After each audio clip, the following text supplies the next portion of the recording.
Good evening, viewers. Welcome back to another exciting episode of Career Chronicles, where we give you expert advice and also profile local figures who are making an impact. With me, Chris Kaukemwa, your host. Stay tuned.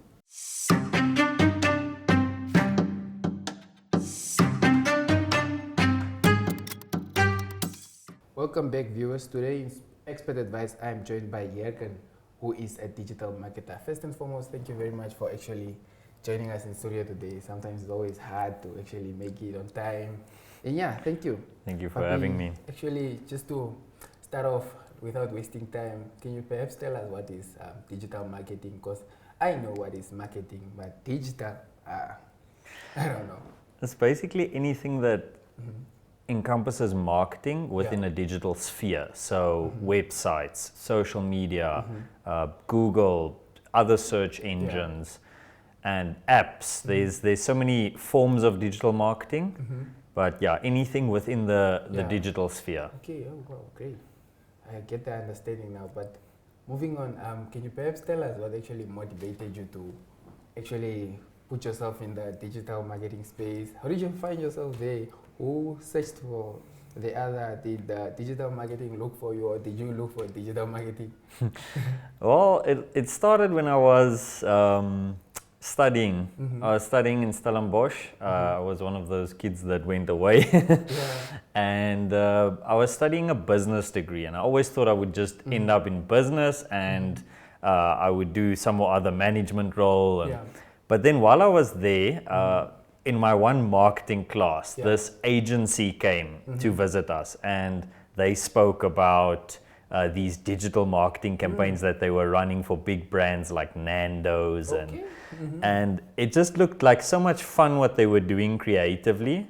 And I think it was that element of videography that caught my eye. I was like, oh, on social media, this is what they did, and this is how many people saw it.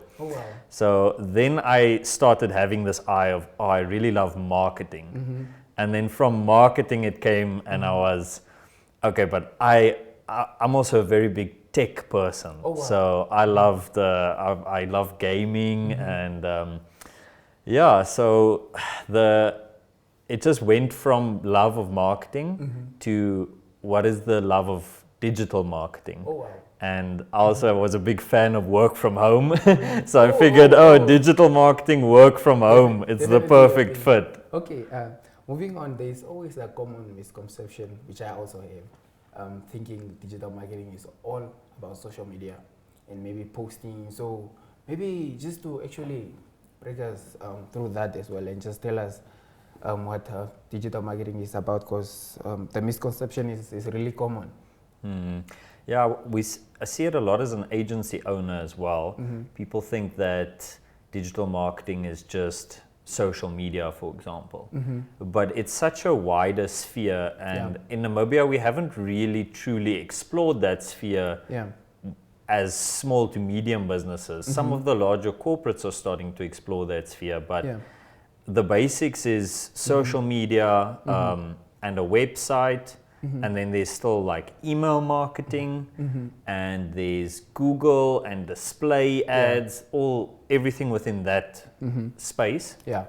So it's definitely a massive field, and we've reached a point where IT and marketing have really mixed, and now you have this sphere where everything is possible within digital, and it's not just social media, it's everywhere. Really vast. Well, digital marketing is actually vast from your point of view. Can you also maybe tell us a breakthrough campaign that you actually had in a project maybe you actually ran, and you actually felt like it was really successful and also impactful, and now you recall on it? Yeah, so recently we did a campaign for one of our clients, a motor company called Spesbona Motors, and they turned 50 years old. And we ran a heritage campaign for them, where we were trying to find the oldest vehicle purchased from them. And then we also did a lot of giveaways each week, and we also did it was basically 5 campaigns in one. And the other campaign was where you would send in videos of yourself congratulating space Bona. You would take pictures of yourself with their car. You would attend their birthday. And yeah, it was a massive success because they sold many cars during their birthday month, and there was so much UGC content generated, user-generated content. And yeah, they just hit massive numbers on the analytics, like 400,000 people reached and so forth. Okay, great. While you actually told us about a successful campaign and one to remember, can you also maybe recall a campaign that actually failed and maybe was challenging as well? So in the digital marketing space, we don't always just, let's say, market. We also work on customer experiences. And one of the customer experiences I was involved in was we were a marketing partner for a prestigious event in Namibia.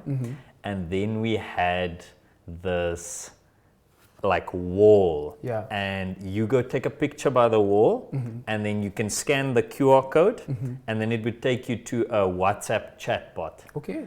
And then you would post your picture of you at the wall on that chatbot, and you could win like really awesome prizes.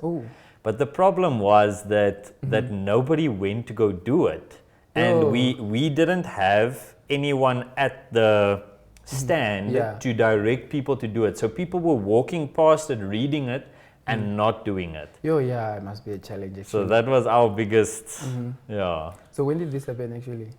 It was about a year and a half back. Okay, while we actually have to move on, I love that explanation. But can you actually maybe tell us the impact digital marketing has on storytelling and all these other projects like storytelling, like I said? Well, I feel it forms, or it's a medium of storytelling. So it makes it, what digital marketing did was it changed how people could interact and share stories. So in the past, you only had your TV, and you would need to be invited as a guest, or you would have to be. Not everyone could share their story. It's as simple as that. But now with digital marketing, anyone can share their story. You can start your own blog website. You can start a TikTok account. You can start an Instagram account, and you can just have. There's no limit to how many people you could reach and how many people could hear your story. Okay. Well, looking ahead, what do you think is the next big thing when it comes to digital marketing? Maybe something you're actually fascinated about as well? It's 100% AI. Oh, wow. Yeah, so AI is completely redefining the space of marketing. People are using AI to boost productivity, to assist with repetitive tasks, creativity, all sorts of things. And there's also a shift currently in the digital marketing dynamic where everyone now knows how to use AI, and everybody thinks that social media is easy. Like they think I can just use AI and do my own social media content. I don't need an agency, I don't need professionals. But now the problem is online people are valuing authenticity more. That's why people who put themselves in front of the camera, people who you can see and trust and build a relationship with is so much better than the AI generated content out there. I wouldn't trust AI to someone marketing themselves with the AI picture. No, I mean, I would want to then see you just get all this generic content that nobody really wants to see. But before we wrap up, can you perhaps tell us some advice you will give to someone who dreams to actually become a digital marketer? But you mentioned AI actually sparked my mind, how it's actually developing. But what advice would you actually give to these young ones who are coming up to the digital space and the marketing space as well? I think we're currently in the information age, which means that information has never been so freely available to everyone. What I think about that is that for all the new aspiring digital marketers, since the information is now freely available and it's at your fingertips, use it. So upskill yourself, learn. These digital marketing platforms, there's more than enough resources, YouTube tutorials, everything. How to get started with Facebook, Instagram, Google, websites, everything. I'm also a content creator where I talk about digital marketing, how to get started, guides, all these things. So yeah, I would say the first step is just really take charge of your learning and go the extra mile to upskill yourself so that when you enter the workforce or when you start something yourself, that you are ahead of the curve. Okay, wow. Yeah. Actually, you also sparked my mind when you mentioned that you are a content creator as well. Do you have perhaps platforms you can share with us that you want the viewers to actually catch you, or maybe there are some insights that they want you to actually share with them more? Yeah, so on Instagram and on TikTok, I make educational videos about digital marketing and business in general, especially throughout the lens of a Namibian business owner, a youth in the Namibian market. Okay. So, yeah, how to get started, how challenges you may face, bottlenecks, how to fix things. But yeah, can you tell us the platform, how your my handle is just Jürgen _Teichert. Okay. Yeah, Jürgen Teichert. Thank you very much for actually joining us in Thank studio. You very much. Hope to see you again and working with you on social media. Like you said, you are a content creator. You know, dropping some likes is very important as well. But yeah, thank you very much. There you have it, ladies and gentlemen. That was Jürgen sharing his digital space with us. From me, Chris Kaukema. Please stay tuned for Local Resource.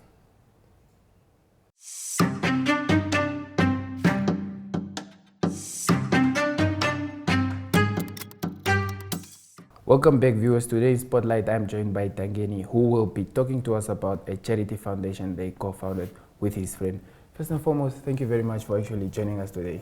Thank you for having me. Yeah, I'm actually excited to actually have an engagement with you, learn about the charity work you do. Yeah, no. But before we indulge in our conversation, can you maybe share with us what's the name of the charity work you do and when it was found?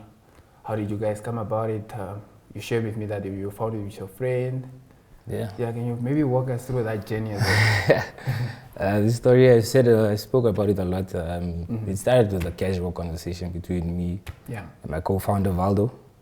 So we just decided that we wanted to donate Easter eggs. This is about 5 years ago.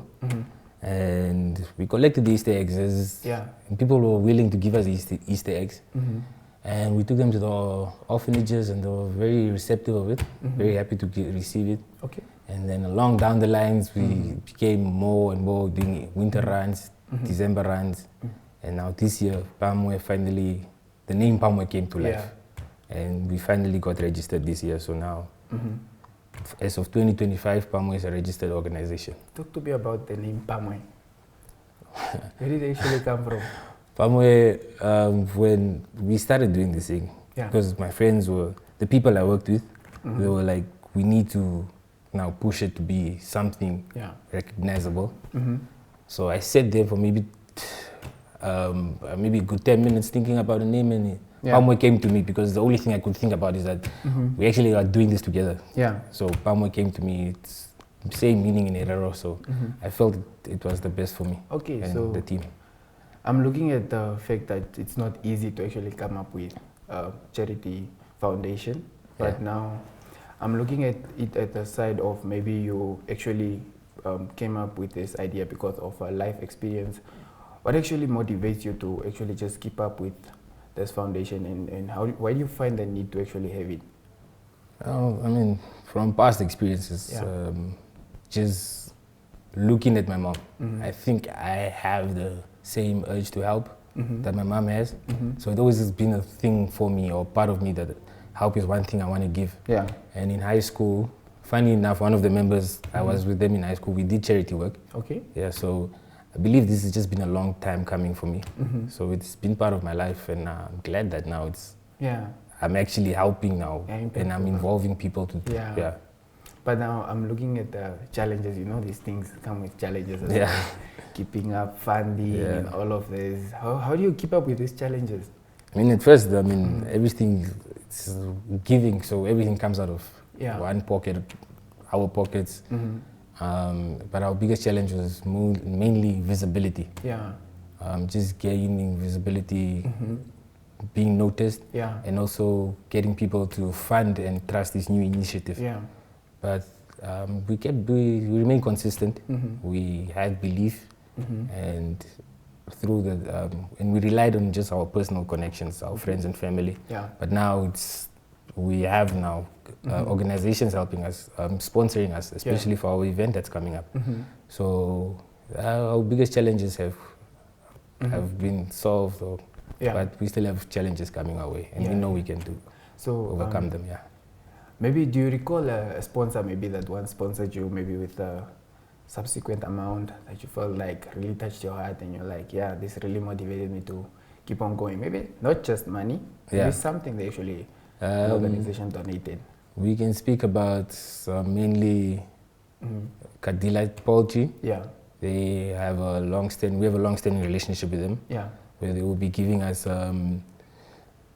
boxes of chicken every month that we now give to the orphanages, and we can also mention Cirrus. They have been with us, or they've been part of our first event and now our upcoming event. So those two, I can give them honorable mentions. Yes. Okay. Now I'm trying to look at the bigger picture that you actually see with the foundation. So I'm looking at the impact your work has. Can you maybe recall a time where you actually touched someone's life, or maybe an event where you really felt like your work is really impactful? Yes. For us, our impact it's not based off. We don't want to base it off on one person's story. Yeah. So as much as we do, we hope that we have touched the lives of those in the orphanages, old age homes, not just them, also the people we work with, the volunteers, the sponsors. We hope that we impact them all to bring them together to help wherever we can. So and I hope that one day that this question can be asked by someone we helped, and they can answer it for you. Cool. That would be the best for us. Yeah. Now I'm also interested to know about you guys. Where do you actually see the not the business, but the charity within 5 years to come? Do you see a hotel for the orphanage, or where do you actually see it 5 years to come? I mean, for 5 years from now, we obviously have big dreams. We want Palmway to go far and as far as it can, beyond just the founders and the founding members. We want it to go beyond just us. So for the next 5 years, we want to create long-standing partnerships to tackle problems at the root, like giving constant supply of food, and hopefully we can tackle the psychological and physical health of the people we are helping. I'm also keen to know, maybe there are actually people you want to call out there, and actually also thank your sponsors as well, that they've been working with you throughout until today. Yes, Kadila, Poultry, Cirrus, NIFA, Brand Catalyst. Those are a few of them that we've been working with, and they are with us now. And just also the volunteers. Those ones are for me, because they offer their time, they take off time. And also my team personally that we work with, so everybody, as the name says, together. I hope hope you didn't forget any sponsors. No, every sponsors will always have an honorable mention. So we'll never forget them. You mentioned that there are volunteers as well. Yes. Talk to me about actually getting these volunteers into the foundation. So, do they just come volunteer, or do you sometimes also reach out to them? It's always a reach out. Like I said, one of our challenges was visibility. So we, as friends, we just post, say we are looking for volunteers, and people are so willing to help. Wow. Yeah. It's really nice. But can you maybe tell me, or a motivation you want to tell the people out there who actually want to maybe join your work, or actually want to come up with a foundation like yours? Maybe just walk them through the journey and tell them it's not hard. I mean, I don't want to say it's not hard. It's for me, it's crazy how one's life can change if you just believe it. So I always want to translate that to the people we're helping, that we want them to keep their heads up, that they are like the old age people. We want them to feel like they're not forgotten. And we want the orphans to feel like there is a future out for them there. There is things for them out there. They are not alone. And most importantly, they are not part of our story.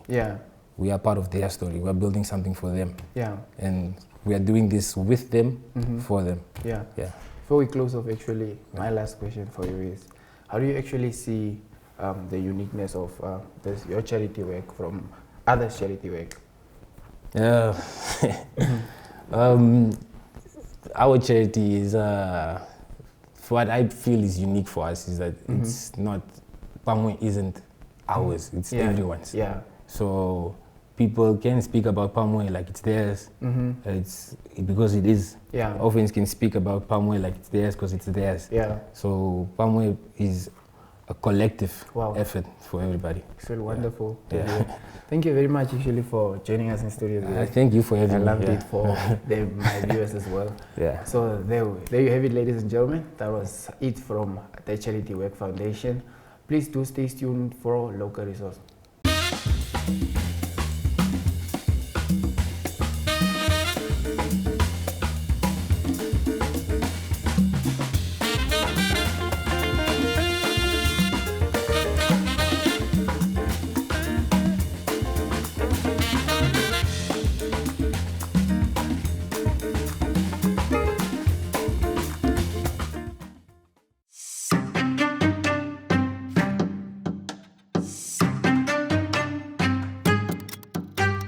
My name is Elaine Frege. I am 68 years old, and I've been doing biking for more than 48 years. And I feel that my bikes until today, I'm still riding at this age, and it's my passion. It gives me a sense of freeness, and it also makes me feel much closer to my Creator, like the sun on my skin, the wind in my hair. That's how close I always feel that God is to me. So I have, God always took care of me from all of my rides. I've went through very difficult times. I had some ups and downs. I had as well accidents, which I learned. But even though it's a very responsible passion, which a person always have to consider and always have to keep safe. My most memorial rides was the 4 years where we stayed as diplomats, my husband in India, and that was the most memorial ride. I did Ladakh in 2012, and I did. It was a ride which was 17 days. And I gained a lot of experience in the mountains, the world's highest motorable route. I've been there. So a lot of experience. And the road was very challenging, which I love. I always love being challenged with difficult and different roads. And it was for me a great achievement as well, where I could practice and see my abilities and to be more safe. I was going along borders of Pakistan and as well as the China border, and up to Kargil, from Delhi to Pangong to Das to Kargil, back into Kashmir and back into Delhi again. It was really very challenging. I went through rivers, I went through sand, thick sand, I went through glaciers, mud and ice mix, but I also experienced the beauty of the whole areas myself where I visited. It was really very much amazing. And I wish I can go back there again for the last time again. Yes, and all the road, the lessons that I learned was that you always have to be alert and always be watch out, left, right, front, center, and back. And you have to always make sure that once you go on a ride, that your bike is in a good condition. And that also the people that a person normally travel along with, that they have the abilities to also help you out when you have problems with your motorbike, or even the companionship that you take care of one another. That is the most important thing, is that your friends which you travel with, that's taking care of each other. And that was one of the main things which really I appreciate from the guys, my India bull riders from India as well.